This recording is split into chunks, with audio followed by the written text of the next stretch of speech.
వారలరా, క్రైస్తవులకు కలుగు హింసలకు గల కారణాలు ఏంటి అంటే, మొదటిదిగా మనం ఏం చెప్పుకున్నాం గత వారం? క్రైస్తవులలో కొందరికి మరి పాప విసర్జన లేదు. ప్రియమైన వారలరా, క్రైస్తవులలో పాప విసర్జన లేని కారణాన హింసలు చెలరేగుతా ఉన్నాయని. రెండవదిగా మనం చూస్తే, ఎందుకు ఈ యొక్క ఇబ్బందులు ఎదురవుతా ఉన్నాయి, హింసలు ఎదురవుతా ఉన్నాయి, ఉపద్రవాలు ఎందుకు సంభవిస్తా ఉన్నాయంటే, గుడికి శ్రద్ధగా వెళ్ళడం లేదు గనకనే మరి ఈ యొక్క విపత్తులన్నీ సంభవిస్తా ఉన్నాయి. దేవుని మందిరానికి మనం క్రమం తప్పకుండా వెళ్ళాలి అనేది ఈ యొక్క పాఠంలో దైవజనులు మనకు తెలియజేస్తూ ఉన్న రెండవ మాటగా. మూడవది, సంఘాభివృద్ధికి సరిగా చందాలు ఇవ్వకపోవడం కూడా హింసలకు గురవడానికి ఒక కారణము అని దైవజనులు తెలియజేసిన మాటలు మనం తెలుసుకున్నాం. నాలుగవది, అనుదినము బైబిలు నేర్చుకొనడం లేదు. కాబట్టి ప్రతిదినము కూడా మనము బైబిల్ గ్రంథం, రాత్రి కాలంలో మనం చెప్పుకున్నాం, బైబిల్ గ్రంథం ఏ బోర్డు అని చెప్పారు దైవజనులు? Notice board. Notice board already మనకి ఇచ్చాడు గనక దానిని మనం జాగ్రత్తగా చదువుకొని దాన్ని మనం అనుసరించాలి అని బైబిల్ గ్రంథాన్ని గురించి దైవజనులు తెలియజేశారు. అనుదినము బైబిల్ నేర్చుకొనకపోవడం కూడా మరి ఒక కారణంగా ఉన్నది. ఐదవదిగా చూస్తే, అనుదినము కుటుంబ ప్రార్థన లేదు. చాలా మంది కుటుంబాలలో కుటుంబ ప్రార్థన లేదు. ఏదో మందిరానికి వస్తా ఉన్నాం, కాసేపు ప్రార్థన చేసుకుంటా ఉన్నాం, వ్యక్తిగతంగా ప్రార్థన చేసుకుంటా ఉన్నాం, కానీ కుటుంబం అంతా కలిసి ప్రార్థన చేసుకోవడం లేదు. దైవజనులు అన్నారు, కుటుంబ ప్రార్థన వలన కుమ్మరాలు కూలిపోతాయి అన్నారు. కాబట్టి కుటుంబ ప్రార్థన అనేది ఏ గృహంలో ఉండదో ఆ కుటుంబంలో కుమ్మరాలు అలాగే ఉంటాయి అని తండ్రి గారు సెలవిచ్చినట్లుగా అనుదినము కూడా కుటుంబ ప్రార్థన ఉండాలి. ఆరవదిగా మనం చూస్తే, నేడు దేవునిపై పూర్తిగా ఆధారపడకపోవడం కూడా మన యొక్క కష్టాలకు శ్రమలకు కారణమవుతా ఉన్నదని ఏలియా గారిని ఒక ఉదాహరణగా తీసుకొని, ఏలియా గారు కాకుల పైన ఆధారపడ్డా, కాకిని పంపించే దేవుని మీద ఆధారపడ్డా అనే అంశాన్ని, ఎవరి మీద ఆధారపడ్డాడు? కాకిని పంపించే దేవుడి మీద ఆధారపడ్డాడు. కాబట్టి ప్రియమైన వారలారా, మరి మనము కూడా దేవుని పైన ఆధారపడాలి కానీ అలాగే కాకి పైన, మరి అలాగే వేరొక వస్తువుల పైన కాదు అని దేవుడు తెలియజేస్తూ ఉన్నాడు. ఏడవదిగా చూస్తే, ఆనంద కీర్తనలు పాడుటలో కూడా లోపం గలదు. చాలా మట్టుకు మనకున్నటువంటి విధానాన్ని బట్టి మనం పాటలు పాడలేకపోతా ఉన్నాం, దేవుణ్ణి స్తుతించలేకపోతా ఉన్నాం, దేవుని మహిమపరచలేకపోతా ఉన్నాం. కాబట్టి కష్టం వచ్చినా, నష్టం వచ్చినా, ఇష్టం లేకపోయినా, భ్రష్టుడవైనా, మరి దేవుని యందు భయభక్తులు కలిగి ఆయన యందు నూతనముగా కీర్తనలు పాడడం అనేది కూడా చాలా ప్రాముఖ్యమైనది. నేటి దినాలలో ఇది లేకుండా పోతా ఉన్నది గనక ఈ శ్రమలు, ఈ యొక్క ఇబ్బందులు, హింసలు రావడానికి కారణమవుతా ఉన్నది అనేటటువంటిది ఏడవదిగా దైవజనులు తెలియజేస్తున్నారు. ఇది కూడా మనం గత ఆదివారం మీకు వివరంగా తెలియజేశాను. ఈ రోజు ఏంటి అంటే, ఎనిమిదవది చూస్తే, సోమరితనం వల్ల అశ్రద్ధ అన్నారు దైవజనులు. ఏంటంట? దేనివల్ల? సోమరితనం వల్ల అశ్రద్ధ. ఇంకా దానికంటే ముందు దైవజనులు తిండి వలన మత్తు, తిండి మత్తు వలన అశ్రద్ధ అన్నారు. బాగా ఎక్కువ తినడం వల్ల మత్తు వచ్చేస్తుంది, దానివల్ల అశ్రద్ధ వల్ల కూడా మరి హింసలు వచ్చే ప్రమాదం ఉన్నది. అలాగే ఐహిక విచారముల వలన అశ్రద్ధ. ఐహిక విచారములు, ఈ లోకంలో ఉన్నటువంటి వాటి మీద, వాడంత సంపాదించుకున్నాడే, అబ్బా నేను వాడితో పాటు చదువుకున్నాడు నేనే, వాడికేమో 1,00,000 రూపాయల ఉద్యోగం వచ్చింది, నాకేమో 3,000 రూపాయల ఉద్యోగం వచ్చింది, ఏంటో ఇలా అయిపోతా ఉంది, వాడికి అంత ఉంది, నాకింతే ఉంది. ఈ యొక్క ఐహిక విచారముల వల్ల, అశ్రద్ధతోటి దేవుణ్ణి మనం భక్తితో పూజించలేని కారణాన కూడా క్రైస్తవులకు హింసలు కలుగుతా ఉన్నాయి అని దైవజనులు తెలియజేశారు. ఆ తర్వాత మాట, సోమరితనం వల్ల అశ్రద్ధ ప్రియమైన వారలారా ఉంటూ ఉన్నది అని తెలియజేస్తూ పరిశుద్ధ గ్రంథంలో వ్రాయబడిన మాట. అసలు సోమరి అంటే ఎవరు చూద్దాం. సోమరి ఎలాంటి వాడయ్యా అంటే సామెతల గ్రంథం 10వ అధ్యాయం 26వ వచనంలో మనం చూస్తే, ప్రియమైన వారలారా చూడండి, మీకు ఇక్కడ ఫోటోలో కూడా కనపడతా ఉన్నది. అందరు పని చేసుకుంటా ఉంటే ఆ అబ్బాయి ఏం చేస్తున్నాడు, అలా ఉంటది అన్నమాట సోమరి. అంటే పని చేసుకోవాల్సినటువంటి సమయంలో బద్దకించి నిద్రపోవడం అనేది కూడా ఏంటంట, సోమరితనమే. సామెతల గ్రంథం 10:26లో సోమరి తనను పనిపెట్టు వారికి పండ్లకు పులుసు వంటి వాడు, కండ్లకు పొగ వంటి వాడు. ఇలాంటి సోమరి ఎలాంటి వాడయ్యా అంటే, ప్రియమైన వారలరా, పండ్లకు పులుసు వంటి వాడు. మీరు ఎప్పుడైనా మీ యొక్క పండ్లకి పులుసు తగిలిందనుకోండి, ఎలా ఉంటుంది, పుల్లగా ఉంటుంది. అది కాసేపు తిన్న తర్వాత ఇంకేదైనా తినగలుగుతారా? వాళ్ళంతా కూడా ఏమైపోతాయి, జిమ్ అంటే ఇంకేం తినలేమన్నమాట. అలాంటి వాడు సోమరి. వాడితో ఉండడం వల్ల ఏమైపోతామంటే ఇక మనం మళ్ళా ఎక్కడికి వెళ్ళలేము, దేవుని విధానంలోనికి వెళ్ళలేము.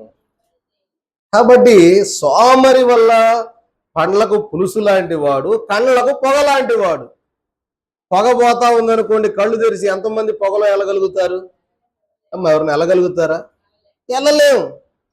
కాస్త పొగ రాగానే మనం వెంబట ఏం చేస్తాం, కళ్ళు మూసేసుకుంటాం.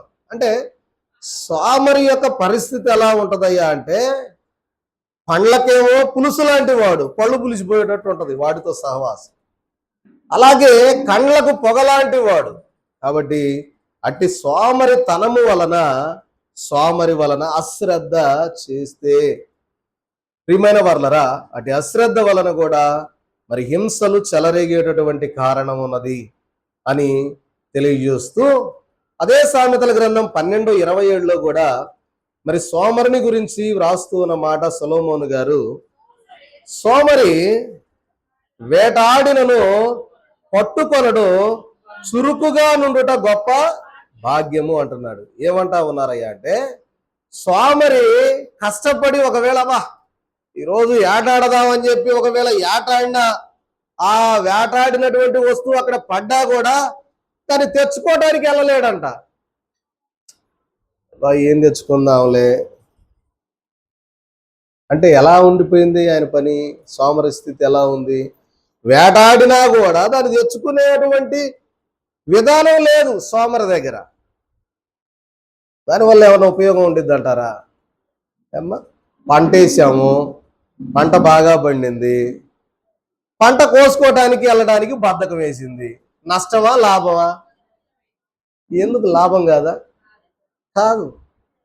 అలాగే సోమరి యొక్క పరిస్థితి ఎలా ఉంటుందని సామెతల గ్రంథం 13:4లో కూడా అంటాడు. ఏమని అంటే, సోమరి ఆశపడును గాని వాని ప్రాణమునకేమీ దొరకదు, శ్రద్ధ గల వారి ప్రాణము పుష్టిగా నుండును అంటున్నారు.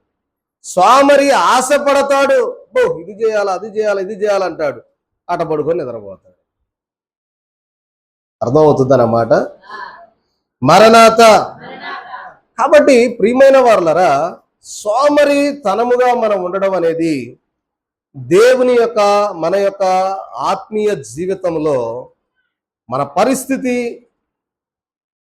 ఎలా ఉంటదయ్యా అంటే, సోమరితనము అనేది చాలా భయంకరమైనటువంటి స్థితిగా మనకు కనబడతా ఉన్నది మన జీవితంలో. కాబట్టి సోమరితనమును గూర్చినటువంటి విధానము మనము కలిగి ఉండడం అనేది మరి అది సరి అయినది కాదు.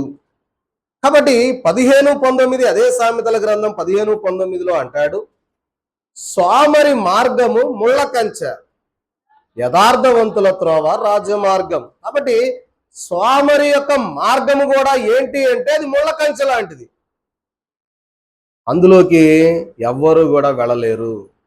కాబట్టి అటువంటి సోమరితనం కలిగిన వారి వల్ల, సోమరి వల్ల వచ్చే అనర్థం ఏంటి అంటే, ముళ్ళ కంచెలోనికి నడిచిపోవడం ఎంత భయంకరంగా ఉంటుందో అలాగే ఉంటది అతనితో. కాబట్టి జాగ్రత్త. ఇట్టి దాని వలన కూడా హింసలు వచ్చేటటువంటి ప్రమాదం ఉన్నది అని తెలియజేస్తూ ఉన్నారు. కాబట్టి ప్రియమైన వర్లరా, ఇంకా 2 వచనాలు చెప్పి నా మాటలు ముందుకు వెళతాను. సామెతల గ్రంథం 24లో కూడా అంటాడు, విత్తులు వేయు కాలమున సోమరి దున్నడు, కోత కాలమున పంటను కూర్చి వాడు విచారించినప్పుడు వానికి ఏమీ లేకపోవును. అందరూ కూడా పంటలు పండించడానికి, విత్తనాలు వేయడానికి అందరూ కూడా విత్తనాలు వేస్తా ఉంటే సోమరి ఏం చేస్తాడంటే, పని వేసుకోపోని, వేసుకుంటే వేసుకున్నారులే. అందరికి పంట పండి అందరూ పంట కోసుకోవడానికి పోయేటప్పుడు విత్తనం వేయకపోతే ఏమన్నా పంట వచ్చిద్దా? వచ్చిద్దా? ఈరోజు మనం విత్తనాలు వేయకుండా 6 నెలల తర్వాత ఆ పంట మనం కోసుకోగలుగుతామా? విత్తనమే వేయకపోతే పంట పండదు కదా. సోమరి యొక్క పరిస్థితి కూడా విత్తనం వేసే టైంలో సోమరిగా ఉంటే ఆ పంట కోసేటప్పుడు ఎలా అందుకుంటాడు? అందుకోలేడు కదా. అలాగే అంటే దీన్ని బట్టి ఏం తెలియజేస్తా ఉన్నాడయ్యా అంటే, ఓ క్రైస్తవుడా, నీవు దేవుని సన్నిధానమునకు రావలసినటువంటి సమయంలో రాక అశ్రద్ధగా ఉండి, సోమరిగా ఉండి, నీ యొక్క సమయం అంతా కూడా వేరే వాటికి ఉపయోగించుకోవడం వల్ల నీ ఆత్మీయ జీవితం దెబ్బతింటుంది. కాబట్టి జాగ్రత్త. సోమరితనము వలన నీవు కలిగే అశ్రద్ధ వలన నీ జీవితంలో అనేకమైనటువంటి హింసలకు కారణమవుతావు. కాబట్టి జాగ్రత్త. మీ అందరికీ మరణాత. 26:15 సామెతల గ్రంథం ఏమంటాడంటే, సోమరి పాత్రలో తన చెయ్యి ముంచును, నోటి యొద్దకు దాన్ని తిరిగి ఎత్తుట కష్టం అనుకోనేను. ఏం చేస్తాడంట సోమరి? ఏం చేస్తాడు? సోమరిగా ఉండే వ్యక్తి పాత్రలో చేయి పెడతాడు. ఏం చేయలేడు. దాన్ని ఎత్తి నోటి దగ్గర పెట్టుకోవడానికి కూడా బద్ధకమే. మరి అంత బద్ధకంగా ఉంటే పని అవుద్దా? అమ్మా, అన్నం తినాలా, ప్లేట్లో అన్నం పెట్టుకున్నావు, కలుపుకున్నావు, ఇది ఎవరైనా నోట్లో పెడితే బాగుండు, ఏడ తింటావు అని అన్నావు అనుకోండి, ఎంత బద్ధకస్తుడై ఉండాలా? కనీసం మన మన యొక్క శరీరానికి కావలసిన పోషక విలువలను అందుకోవడానికి కూడా అంత బద్ధకం అయితే మన పరిస్థితి ఏంటి? కాబట్టి ప్రియమైన వారలారా, మనం గమనిస్తే సోమరి పాత్రలో తన చెయ్యి ముంచును గాని నోటి యొద్దకు దాన్ని తీసుకున్నాడు. అలాగే మన యొక్క ఆత్మీయ జీవితంలో కూడా మనం చేయవలసింది ఏంటయ్యా అంటే, మనము సోమరిగా ఉంటూ ఉన్నామా? దేవుని యొక్క విధానంలో సోమరిగా ఉంటూ ఉన్నామా? మత్తు కలిగి జీవిస్తా ఉన్నామా అనేది క్రైస్తవులుగా ఉన్నటువంటి మనము తెలుసుకోవలసినటువంటి విధానం. కాబట్టి జాగ్రత్త. దైవజనులు చూడండి, ఈ యొక్క మాటలు తెలియజేస్తూ మత్తయి సువార్త 25వ అధ్యాయం 26వ వచనంలో మనం చూస్తే, అక్కడ ప్రభువు ఒక ఉపమానం చెప్తాడు. ఏమని అంటే, తలాంతులను గూర్చినటువంటి ఉపమానం చెప్పి, 10 తలాంతులు 5 తలాంతులు, ప్రియమైన వారలారా 1 తలాంతు. బహుశా 25వ అధ్యాయం మత్తయి సువార్త 26వ వచనంలో, అందుకు అతడు యజమానుడు వానిని చూసి, అమ్మా సోమరివైన చెడ్డదాసుడా, నేను విత్తని చోట కోయువాడను, చల్లని చోట పంట కూర్చుకొని వాడనని నీవు ఎరుగుదువా?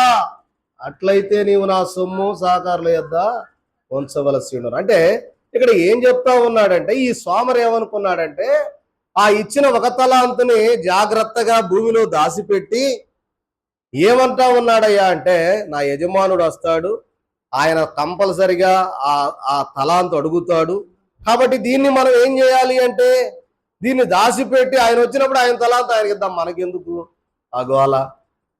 మళ్ళా రేపు ఆయన వచ్చి నువ్వెందుకు దాన్ని ఏం చేసావు, దాన్ని ఎందుకు పోగొట్టావంటే, ఇవన్నీ మనకెందుకు, అసలు దాన్ని అలా ఉంచేసి ఆయన వచ్చినప్పుడు ఆయనకు అప్పచెబుదాం అనుకొని, ఆయన యజమానుడు వచ్చినప్పుడు, ఇదిగో యజమానుడా నీ తలాంతు నువ్వు తీసుకో, ఎందుకంటే నువ్వు మామూలుడివి కాదు, నువ్వు మళ్ళా విత్తని దాన్ని మళ్ళా నువ్వు కొయ్యమంటావు, ఇవన్నీ మాకెందుకయ్యా, మాకేమొద్దు, నీది నువ్వు తీసుకో అని అంటే అప్పుడు ప్రభు ఆ ఉపమానంలో అంటాడు, యజమానుడు అంటాడు, ఒరే బాబు, నువ్వు ఎలాంటి వాడివి అని తెలిసినప్పుడు అసలు నీకు ఆ తలాంతి ఇవ్వడమే చాలా భయంకరమైన స్థితి. నువ్వు గాన అప్పుడే చెప్పినట్టే ఇది కూడా నేను వేరే వాళ్ళకి ఇచ్చేవాడిని. వాళ్ళు 5ని 10 చేస్తారు, 10ని 20 చేస్తారు అని దేవుడు సోమరితనమును గూర్చి ప్రభువు తెలియజేస్తున్నటువంటి ఉపమానం మనకు మత్తయి సువార్తలో కనబడతా ఉన్నదన్న సంగతి మనం జ్ఞాపకం ఉంచుకోవలసిన వారమై ఉన్నాం. మరొకటిగా చూస్తే 9వది, శ్రమలలో భయపడడం అనేది క్రైస్తవులకు కలిగేటటువంటి హింసలకు చాలా భయంకరమైనటువంటి కారణముగా మరి దైవజనులు పేర్కొని తెలియజేస్తున్నటువంటి మాట. శ్రమలలో ఏముండకూడదంట, భయపడరాదు క్రీస్తు విశ్వాసి, భయపడి దిగులు పడరాదు సుమి. ఎందుకు బైబిలు నందున మగువాగ్ధ నంబులు గలవు, భయపడకూడనెడి పలుకులు నీకు జయము గలుగా 365 గలవు ఏడాది పొడుగున, భయపడకు నిరాశపడకు నిందునా. కాబట్టి భయపడరాదు క్రీస్తు విశ్వాసి అని తండ్రి గారు రాశారు. రోజు దేన్ని చూసినా మనం భయపడిపోతా ఉన్నాం. ఇక్కడ చూడండి, పేతురు గారు ఆ బొమ్మలో, ఆ ఫోటోలో పేతురు గారు ఏమయ్యాడు, నీళ్ల మీద నడుస్తూ అప్పుడు దాకా ప్రభువునే చూస్తా నడిచాడంట. ప్రభువును చూస్తా నడిచినంతసేపు బాగానే ఉన్నాడు. ఎప్పుడైతే దిక్కులు చూశాడో ఏమైపోయాడు, గాలి తుఫాను ఆ శబ్దం వినగానే ఓహో వచ్చేసింది రాల నా మీద కనుక్కున్నాడు. ప్రభు మీద మనోనిదానం పోయింది. వెంటనే ఏమైపోయాడు, నీళ్ళల్లో మునిగిపోయాడు. అప్పుడు ప్రభు చేయి పట్టి ఆయన పైకి లేపినట్లుగా చూస్తా ఉన్నాం. కాబట్టి ప్రియమైన వారలారా, శ్రమలలో భయపడడం అనేది మరి దైవజనులు తెలియజేస్తూ ఉన్న మాటగా మనం చూస్తే, శ్రమకాలమందు భయపడుట మరి ఈ యొక్క హింసలకు కారణమవుతా ఉన్నది. మీరు భయపడుట వలన శత్రువులకు జయమని బైబిలులోనే ఉన్నది అని తండ్రి గారు రాసిన వారై ఉన్నారు. భయపడడం వల్ల ఎవరికి జయము అంటే శత్రువులకు జయం. అందుకే ఇశ్రాయేలీయులు కూడా ఐగుప్తు దేశము నుండి వచ్చేటప్పుడు వాళ్ళు కనాను దేశమునకు వేగు చూడడానికి వెళ్ళినప్పుడు ప్రియమైన వారలారా, వారు భయపడిపోతే మోషే గారు, యెహోషువ, కాలేబులు, అహరోను వాళ్ళని ధైర్యపరిచారు. లేకపోయినట్టయితే వాళ్ళ యొక్క స్థితి భయంకరమైన స్థితిలోకి ఇంకా వెళ్ళిపోయేది. కాబట్టి ప్రియమైన వారలారా, మనం గమనిస్తే శ్రమకాలమందు భయపడడం అనేది మరి చాలా భయంకరమైన స్థితి. ఒకసారి చూద్దాం, సామెతల గ్రంథం 24వ అధ్యాయం 10వ వచనంలో మనం చూస్తే, సామెతల గ్రంథం 24వ అధ్యాయం 10వ వచనంలో, శ్రమ దినమున నీవు కృంగిన ఎడల నీవు చేతకాని వాడవగుదువు. ఏంటంట, శ్రమ దినమున నీవు కృంగిన ఎడల చేతకాని వాడవవుతావు. ఒకవేళ ఏదైనా శ్రమ నీ జీవితంలో సంభవిస్తా ఉంటే ఆ శ్రమను బట్టి ఒకవేళ నువ్వు కృంగిపోయావంటే నీ జీవితంలో నువ్వు చేతగాని వాడవైనట్టే. ఓ క్రైస్తవుడా, నీవు ధైర్యము కలిగి ఉండాలా. ధైర్యంబోగానుండుమో ఓ విశ్వాసి, ధైర్యంబోగానుండుమో. ధైర్యంబుతో దేవుని ఆత్మతో స్తుతించి వచ్చిన శ్రమలలో ఆనందించుమో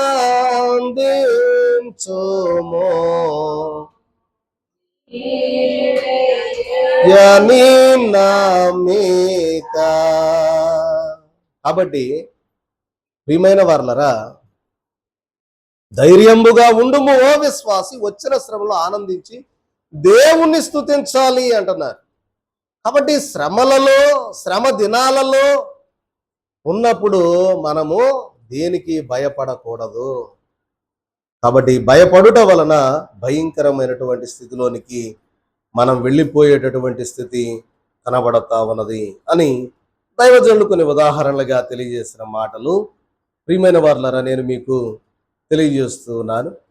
మోషే గారి గురించి తెలియజేస్తూ సంఖ్యాకాండ గ్రంథం 11వ అధ్యాయం 14వ వచనంలో వ్రాయబడిన మాట 14-15 వచనాల్లో చూస్తే, ఈ సమస్త ప్రజలను ఒంటిగా మోయ నా వలన కాదు, అది నేను భరింపలేని భారము, నీవు నాకిట్లు చేయదలచిన ఎడల నన్ను చంపుము అని మోషే గారు మాట్లాడిన మాట. అమ్మా అర్థమైందంటారా? ఒకసారి మళ్ళీ చదువుకుందాం. సంఖ్యాకాండ గ్రంథం 11వ అధ్యాయం 14వ వచనం చదవండి. ఈ సమస్త ప్రజలను ఒంటిగా మోయ నా వలన కాదయ్యా, అది నేను భరింపలేని భారం, నీవు నాకిట్లు చేయదలచిన ఎడల నన్ను చంపేసేయ్ అని మోషే గారు దేవునితో అంటా ఉన్నారు. ప్రియమైన వారలారా, ఏర్పాటు చేసుకున్నది దేవుడే మోషే గారిని. శ్రమలలో తోడుగా ఉన్నాడు.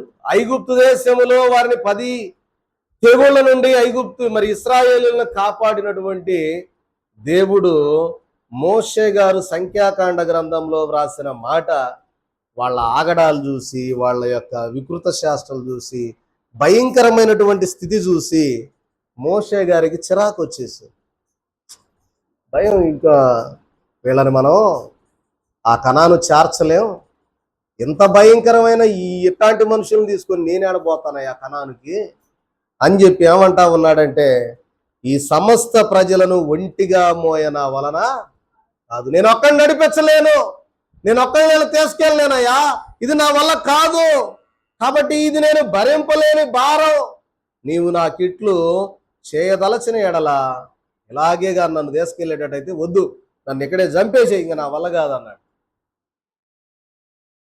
మన జీవితాలలో కూడా ఏదైనా శ్రమ సంభవించినప్పుడు చావును కోరుకుంటే ప్రియమైన వారలారా భయంకరమైన స్థితిలోనికి వెళతాం. నేటి దినాలలో ఓర్పు లేదు, సహనం లేదు, నిరీక్షణ లేదు, ఏమీ లేదు.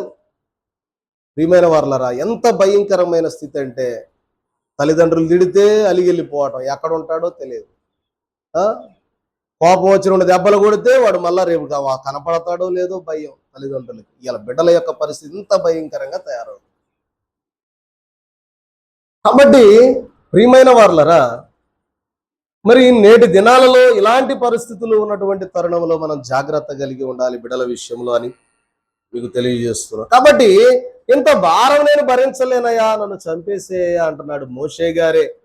మోషే దేవుని చూశాడు. దేవుని ముఖము ప్రకాశితమైనటువంటి వెలుగు మోషే గారి మీదకి వచ్చింది. అయినా అటువంటి మోషే గారే ఆ మాట అంటా ఉన్నాడంటే ప్రియమైన వారలారా, మరి హింసలు అనేవి చెలరేగుతాయి. జాగ్రత్త. ఎప్పుడు కూడా మనము మరి చచ్చిపోతా అని ఎప్పుడు కూడా అనుకోబాకండి, అది చాలా భయంకరమైనది. అలాగే ఏలియా గారిని కూడా మనం చూస్తే ప్రియమైన వారలారా, అదే సంఖ్యాకాండం 11-15లోనే మోషే గారి గురించి అంటాడు, నా మీద నీ కటాక్షం వచ్చిన ఎడల నేను నా బాధను చూడకుండానట్లు నన్ను చంపేయి అంటాడు మోషే గారు. అంత గొప్ప భక్తుడు, నా ఇల్లంతటిలో నమ్మకమైన వాడు అనిపించుకున్నవాడు, అన్ని ఆశీర్వాదాలు పొందుకున్నాడే ఆయనే ఎందుకయ్యా అంటున్నాడు. వద్దు మోషే, ఆ మాట నువ్వు మాట్లాడవద్దు. ఏలియా గారు కూడా అంటాడు.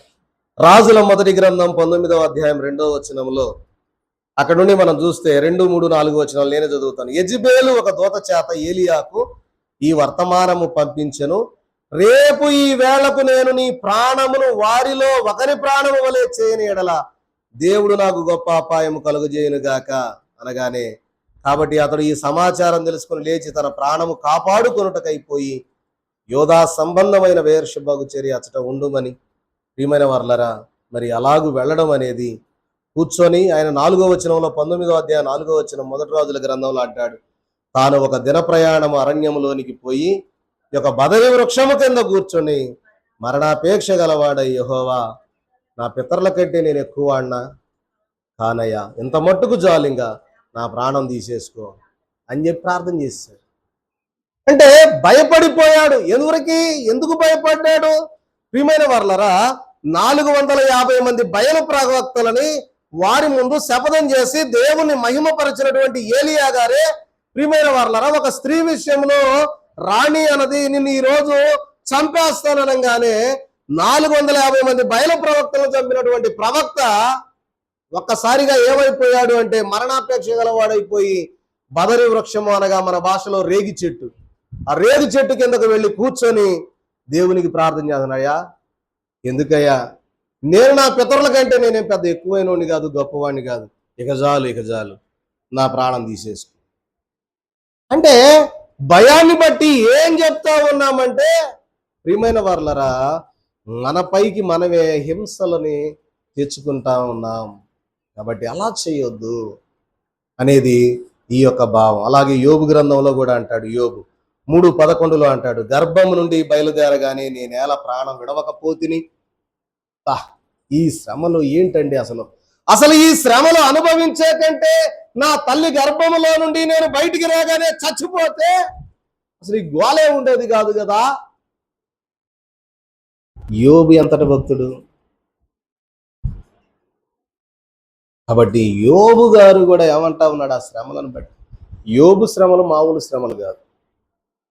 గోక్కోటానికి ఏళ్ళు లేవు, దానికి గోళ్ళు లేవు, ఆ ఏళ్ళు లేవు, ఒళ్ళంతా పుళ్ళు దురద, ఏం చేయాలో అర్థం కాదు. బూడదలో కూర్చొని చిల్ల పెంకు ఒకటి తీసుకొని ఆ పట్టక మామూలుగా పట్టుకొని ఆ పుళ్ళని కూడా ఎంత భయంకరం, ఎంత శ్రమ. అంత శ్రమ వస్తే గాని యోబు గారు ఆ మాట అన్నాడు. ఏమని అన్నాడు? గర్భము నుండి బయలుదేరగానే నేనేలా ప్రాణము విడవకపోతున్నాయా మాట్లాడాడు. కాబట్టి ప్రియమైన వారలరా, కీర్తనల గ్రంథంలో దావీదు గారు అంటారు 6:6లోను 42:11లో కూడా సమయం అయిపోతుంది కనుక కొంచెం ముందుకు వెళ్తున్నారు. కీర్తనల గ్రంథం 6:6లో అంటాడు దావీదు గారు, నేను మూలుగుచు అలసి ఉన్న ప్రతి రాత్రియు కన్నీరు విడుచుచు నా పరుపు తేలజేయుచున్నాను, నా కన్నీళ్ల చేత నా పడక పట్టుకొని పోవచ్చున్నదని ఆయన ప్రార్థన చేసుకున్నాడు. అయితే 42:11లో అంటాడు, నా ప్రాణమా నీ వేళ కృంగి ఉన్నావు, నాలో నీ వేళ తొందరపడుచున్నావు, దేవుని యందు నిరీక్షణ ఉంచుము, ఆయనే నా రక్షణకర్త నా దేవుడు, ఇంకను నేను ఆయన్ను స్తుతించదను. నా ప్రాణమా ఎందుకు కుంగిపోతా ఉన్నావు? సమస్యను బట్టి, భారాన్ని బట్టి, శ్రమలను బట్టి ఎందుకు కృంగిపోతా ఉన్నావు? పరమదేవుండే నా పక్షమై ఉండగా నరుడేమి చేయగలడు అని దైవజనులు అన్నారు కదా. పరమదేవుండే నా పక్షమై ఉండగా నరుడేమి చేయగలడు, ఆ పరమజనకుండే నా పాటయ్యుండగా పాప పరుడేమి చేయగలడు. అలాగుననే ప్రియమైన వారలరా, పరమదేవుండే నా పక్షమై ఉంటే నరుడేం చేస్తాడు అనే ధైర్యం మనలోనికి రావాలా. ఏ సమస్య అయినా మనలను శ్రమంలోనికి లాగుతుందా, దాన్ని జయించగలిగేటటువంటి సాధనం దేవుడు ఆల్రెడీ నీలో పెట్టాడు. దాన్ని జయించడానికి ఆతురపడాలే తప్ప శ్రమను బట్టి కృంగిపోతే నువ్వు చేతగాని వాడవవుతావని సామెతల గ్రంథంలో సొలొమోను గారు అన్నారు. కాబట్టి ప్రియమైన వారలారా, సొలొమోను గారి జీవితంలో కూడా రాజ్యాన్ని సంపాదించడానికి చాలా కష్టపడ్డాడు. దేవుని కృప వల్ల ఆ రాజ్యం, దావీదు గారి రాజ్యం సొలొమోను గారికి రావడం జరిగింది. కాబట్టి ఇర్మియా గారు కూడా ఒక మాట అంటారు. ఇర్మియా గ్రంథంలో మనం చూస్తే ఇర్మియా గ్రంథం 20:14లో అంటాడు, నేను పుట్టిన దినము శపింపబడును గాక, నా తల్లి నన్ను కనిన దినము శుభదినమని అనబడకుండును గాక. ఇర్మియా గారు ఎందుకంటా ఉన్నారు? ఇర్మియా ప్రవక్త ఇశ్రాయేలీయులు చేస్తూ ఉన్న పనులను బట్టి, వారికి వచ్చేటటువంటి విధానాన్ని బట్టి, శ్రమలను బట్టి చెప్పినా వినకపోవడం బట్టి అబ్బా ఇలాంటి వాళ్ళకి నేను ఎంతగా ప్రవక్తగా ఉన్నానయ్యా అని ఏమంటా ఉన్నాడు. నేను పుట్టిన దినము శపింపబడును గాక, నా తల్లి నన్ను కనిన దినము శుభదినమని అనబడకుండును గాక. అంటే పుట్టినరోజు అందరూ సంతోషంగా చేసుకుంటారు కదా, అసలు అది నిజంగా సంతోషకరమైందే కాదు అని అనబడును గాక అని ఆయనే అనుకుంటా ఉన్నాడు. ఎందుకయ్యా అంటే ప్రియమైన వారలారా, ప్రసంగి గ్రంథం 4:1-3 సొలొమోను గారు అంటారు. మరి ప్రసంగి గ్రంథం 4వ అధ్యాయం 1-3 వచనాల్లో మనం చూస్తే అక్కడ కొన్ని మాటలు రాస్తాడు సొలొమోను గారు. ఏమనంటే, పిమ్మట సూర్యుని క్రింద జరుగు వివిధమైన అన్యాయ క్రియలను గురించి నేను యోచించి తిని, బాధింపబడు వారు ఆదరించు దిక్కు లేక కన్నీళ్లు విడుచుదురు. వారిని బాధ పెట్టువారు బలవంతులు గనక ఆదరించువాడెవడును లేకపోయాను. కాబట్టి ఇంకను బ్రతుకుచున్న వారి కంటే ఇంతకు ముందు కాలము చేసిన వాడే ధన్యులనుకుంటుని. ఇంకను పుట్టని వారు సూర్యుని క్రింద జరుగు అన్యాయపు పనులు చూసి ఉండని హేతువు చేత ఈ ఉభయుల కంటే వారే ధన్యులనుకుంటుని అంటున్నాడు. కాబట్టి వచ్చే శ్రమలను బట్టి ప్రియమైన వారలారా, ప్రసంగి గ్రంథంలో కూడా రాసిన మాటలు, ఈ భూమి మీద నివసించడం కంటే ముందెళ్ళిపోయిన వాళ్ళే మంచోళ్ళు. పాట కూడా ఉంది కదా, లోకంలో ఉన్న పాట, పోయిన వాళ్ళు అందరూ మంచోళ్ళు, తర్వాత నాకు రాదు, ఉన్నోళ్ళు పోయినోళ్ళ చెప్పా. మీ అందరికి బాగొచ్చండి పాట, దేవునికి మహిమ కలుగును గాక. కాబట్టి ప్రియమైన వారలారా, ఇక్కడ ప్రసంగి గారు అంటా ఉన్నారు, పోయినోళ్ళంతా మంచోళ్ళయ్యా, ఇంకా పుట్టనోడు ధన్యుడు. ఈ పుట్టి భూమి మీద సూర్యుని కింద అనుభవిస్తా ఉన్నదంతా కూడా భయంకరంగా ఉందయ్యా. బలవంతుల చేతుల్లో బలహీనులు బలైపోతున్నారయ్యా అని అంటా ఉన్నాడు. సరే, ఆ మాటలు ముందుకు వెళ్తున్నా. ఇంకా 18వ వచనంలో కూడా అంటాడు, ఇర్మియా గ్రంథం 20:18 చాలా పాఠం ఉంది. అలాగే మరి బాప్తిజం ఇచ్చే యోహాను గారు అంటారు మత్తయి సువార్త 11:2, అలాగే మత్తయి 11:3, అలాగే పౌలు గారు అంటారు కొరింథీయులకు రాసిన మొదటి పత్రిక 2వ పత్రిక 1వ అధ్యాయం 8వ వచనంలో వారికి కలిగినటువంటి శ్రమలు. కాకపోతే ప్రియమైన వారలారా, మనం గమనించాల్సింది ఏంటంటే, దేవుడు తెలియజేస్తూ ఉన్న ధైర్యపు మాటలు ఎప్పుడు కూడా మన హృదయాలను అంటిపెట్టుకొని ఉండాలా. శ్రమ సంభవిస్తుంది అంటే దేవుడు మనకు తెలియజేసే ధైర్యపు మాటలు మన హృదయాలను అంటిపెట్టుకొని ఉంటే అవన్నీ కూడా దూరం అయిపోతాయి. మీ చేతికి బాగా ఆముదం రాసి నీళ్ళల్లో ముంచితే నీళ్ళు అంటుకుంటాయా? అంటుకుంటాయా? కాబట్టి అంటే నేను ఏం చెప్తా ఉన్నానంటే, మన జీవితంలో శ్రమలు సంభవిస్తూ ఉన్నప్పుడు ధైర్యపు మాటలు మనం పరిశుద్ధ గ్రంథంలో నుండి మనం అంటి పెట్టుకొని ఉన్నప్పుడు దేవుడు మనలను బలపరుస్తాడు. యెషయా గ్రంథం 41వ అధ్యాయం 10వ వచనంలో మనం చూస్తే, నీవు నా దాసుడవనియు నేను నిన్ను ఉపేక్షింపక ఏర్పరచుకొంటిననియు నేను నీతో చెప్పి ఉన్నాను, నీకు తోడయ్యున్నాను, భయపడకుము, నేను నీ దేవుడునై ఉన్నాను, దిగులు పడకుము, నేను నిన్ను బలపరుతును, నీకు సహాయము చేయువాడను నేనే, నీతి అను నా దక్షిణ హస్తముతో నిన్ను ఆదుకొందును. చూడండి ప్రియమైన వారలారా, యెషయా గ్రంథం 41:10 అంటూ ఉన్న మాట, ప్రియమైన వారలారా అంటూ ఉన్న మాట ఏంటంటే, నీవు నా దాసుడువనియు నేను నిన్ను ఉపేక్షింపక ఏర్పరచుకొంటిననియు నేను నీతో చెప్పి ఉన్నాను, నీకు నేను తోడై ఉన్నాను, భయపడకము, నేను నీ దేవుడనై ఉన్నాను, దిగులు పడకము, నేనే నిన్ను బలపరుతును, నీకు సహాయము చేయువాడను నేనే, నీతి అను నా దక్షిణ హస్తముతో నిన్ను ఆదుకొన్నాను అంటున్నాడు. చూసారా ఎన్ని వాగ్దానాలు చేస్తున్నాడు దేవుడు. ఇవన్నీ పక్కన పెట్టేసి ప్రియమైన వారలారా, మనం కూడా భయపడిపోయి ఎందుకయ్యా, చూడండి ఈ రోజుల్లో నేను మీకు ఎన్నోసార్లు చెప్తా ఉన్నా, వస్తా ఉంటే యవ్వనస్తుల ఫోటోలే కనపడతా ఉంటాయండి చచ్చిపోయిన వాళ్ళే. అసలు ఎంత భయంకరం అంటే, ఇలా యవ్వనస్తుల విడలకి ఒక నిరీక్షణ లేదు, ఒక ఓర్పు లేదు, సహనం లేకుండా అయిపోతా ఉన్నది. కారణం ఈ లోకమే. కాబట్టి జాగ్రత్త. కాబట్టి ధైర్యపు మాటల ద్వారా మనలను ధైర్యపరుచుకొనవలసిన వారమై ఉన్నాం. కాబట్టి ప్రియమైన వారలారా, మీరు భయపడొద్దు, దిగులు పడొద్దు, నేను మీకు తోడుగా ఉన్నాను, బలపరుస్తాను. ప్రభు అంటారు కదా, మీరు అనుభవించే దానికంటే ఎక్కువ శ్రమ మీకు రాదు, కలగని అంతే. కాబట్టి మనం దేవునిలో మరి ధైర్యము కలిగి ఉండాలి అని తెలియజేస్తూ ఉన్నారు.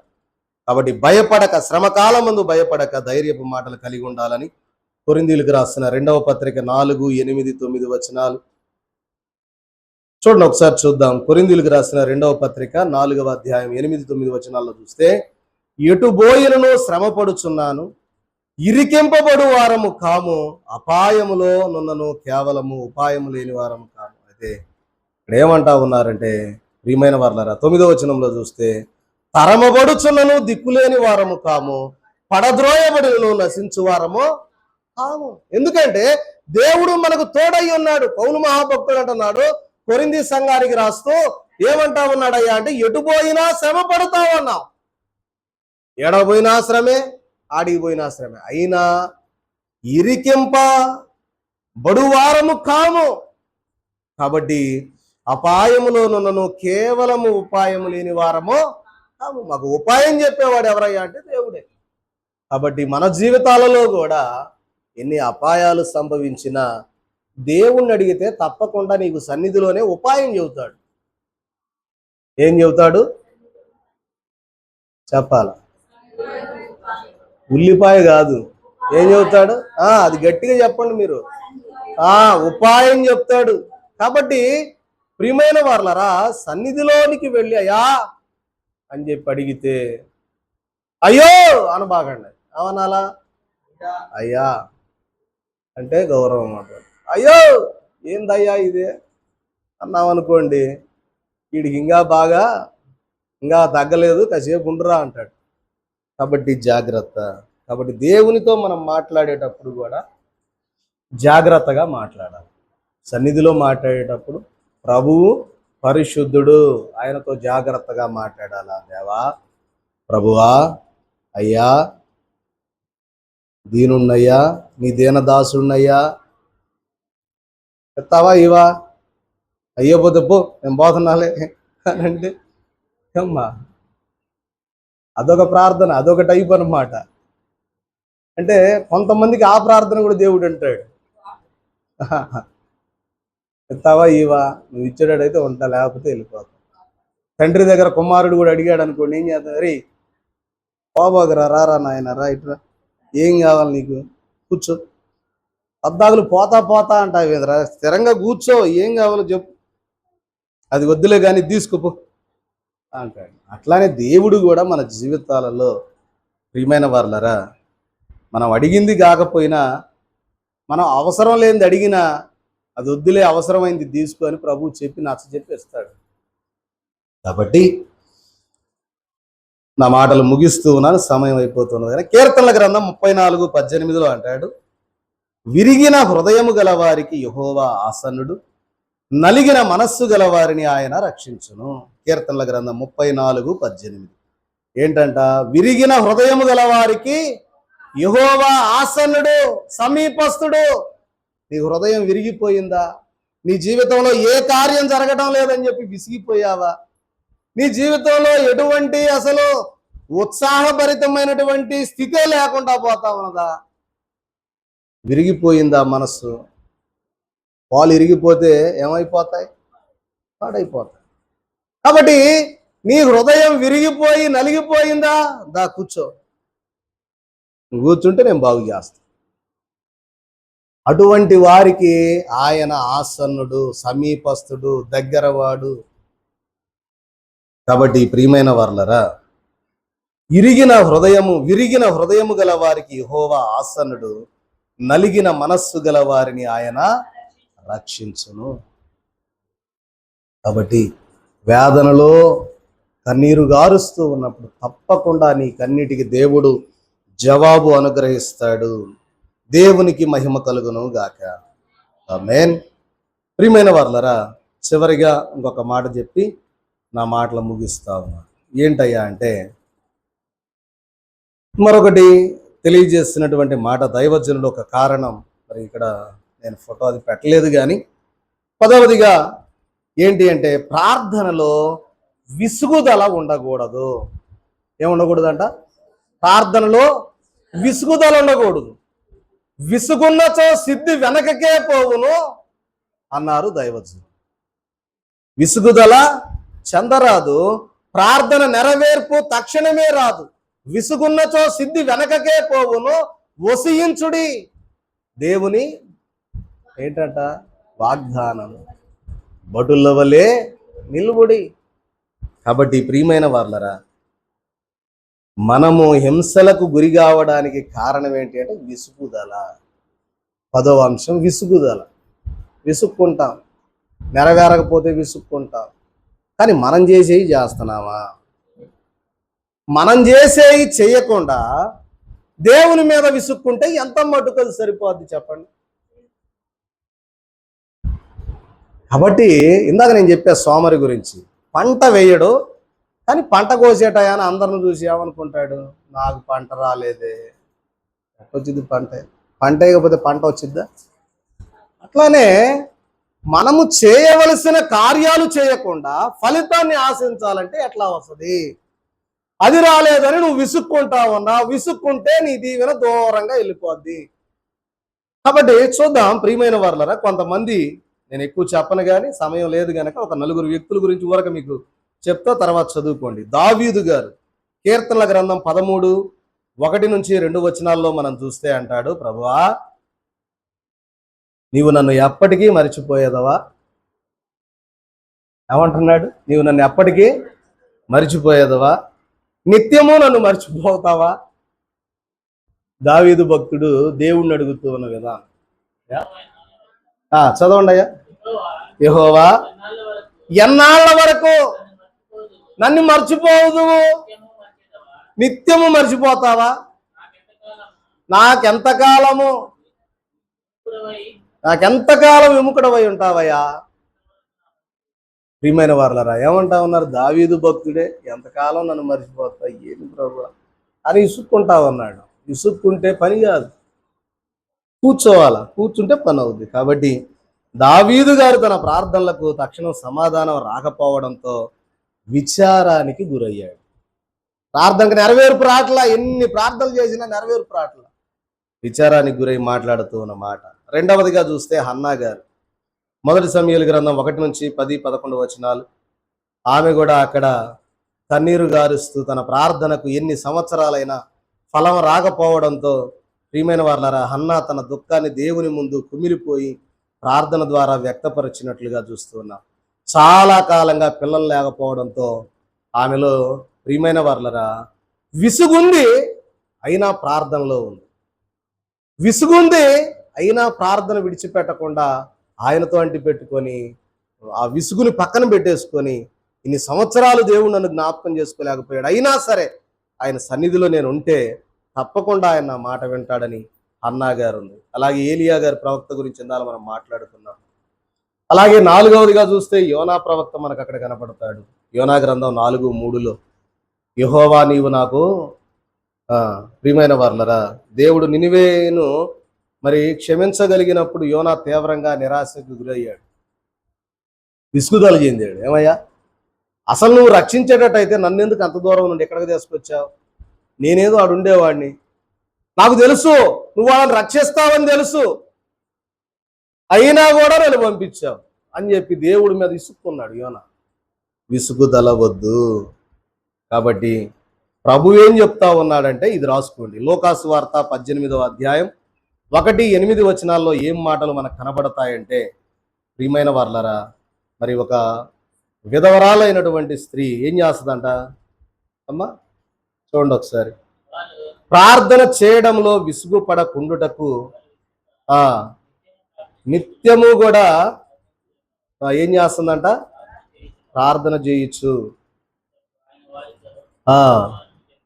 కాబట్టి ఆమె నిత్యము కూడా ప్రార్థన చేస్తున్నది. ప్రభు మనకి ఇది చెప్తా ఉన్నాడు, జాగ్రత్త, మనము మన మనవులు ఎల్లప్పుడూ కూడా ప్రార్థించవలను అని వారితో ఉపమానము తెలియజేస్తున్నట్లుగా మనకు అక్కడ కనబడతా ఉన్నది. కాబట్టి మన జీవితాలలో ప్రియమైన వారలారా, మనకు కలిగే ఉపద్రవాలు, హింసలు ఇవన్నీ ఎందుకు కలుగుతా ఉన్నాయంటే కారణాలు ఇవే. మొత్తం అయ్యగారు 19 కారణాలు చెప్పారు. అందులో నేను ఇంకా 9 తగ్గించి మీకు 10 చెప్పా. కాబట్టి ప్రియమైన వారలారా, మన జీవితాలలో కూడా మనము ఇలాగా దేవుని సన్నిధిలోనికి వచ్చి ఆయన విసుగక, శ్రమలలో భయపడక, సోమరితనంగా ఉండక, ప్రియమైన వారలారా, అలాగనే మంచి పాటలు పాడతా, ఆయన్ను స్తుతిస్తా, మహిమపరుస్తా, ప్రతిరోజు బైబిల్ చదువుకుంటా, ప్రతిరోజు కుటుంబ ప్రార్థన చేసుకుంటా, ప్రతి వారము గుడికి మరి క్రమం తప్పకుండా వస్తూ, అలాగే మన పాపాలను విసర్జిస్తూ ఉన్నప్పుడు దేవుడు మనల్ని ముందుకు నడిపిస్తాడు. కాబట్టి అవన్నీ కూడా మనం కలిగి ఉండాలంటే ముందు క్రమంగా గుడికి రావడం నేర్చుకోండి. గుడికి వస్తే రోజు ఏదో ఒక మాట చెబుతారు కనుక అది మన హృదయాల్లో ఒక మొక్కలాగా ఎదిగి పటిష్టంగా బలపడు. తద్వారా మన జీవితాలు శోభాయమానంగా ఉండడానికి దేవుడు కృప చూపిస్తాడు. అంటే దీవెన ఆశీర్వాదం చేరి వచ్చిన మన ಎಲ್ಲರಿಗೂ ప్రభు దయచేయును గాక. ఆమేన్.